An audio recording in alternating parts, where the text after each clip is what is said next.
An electric EV is a vehicle that uses one or more electric motors for propulsion. Electric vehicles include electric cars, motorcycles, buses, trucks, trains, and boats. EVs can be powered by an onboard battery or by a connection to an external electricity grid. A brushless DC (BLDC) motor is an electric motor that does not have brushes. The commutator is replaced by an electronic switch that turns the windings on and off in the correct sequence. This results in a smoother and more efficient operation than a brushed DC motor. BLDC motors are commonly used in electric vehicles because they are more efficient than brushed DC motors.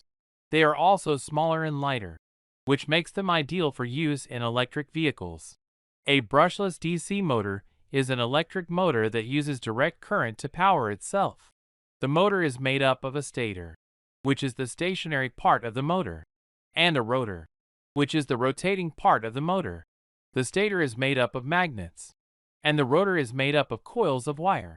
When the stator's magnets are turned on, they create a magnetic field that interacts with the rotor's coils to create torque, or rotational force.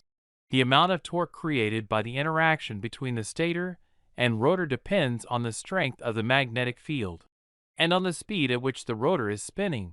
Brushless DC motors are more efficient than traditional DC motors because they don't have any brushes to wear out. They're also more powerful, meaning they can generate more torque per pound than traditional DC motors.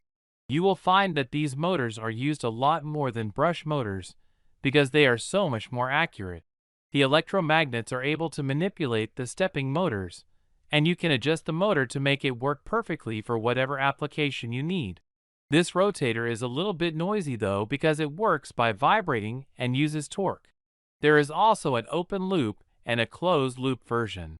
You will find that the open loop version is used a lot more, but this option does not have any way for the motor to give feedback, so it requires more engineering for these types of motors. This has to be done so that they can work better when there is a large load or when there is a larger inertia. You can also get a stepping motor to be used as an encoder, and this will turn it into a brushless servo motor instead of the stepping motor as it gets rid of the surplus.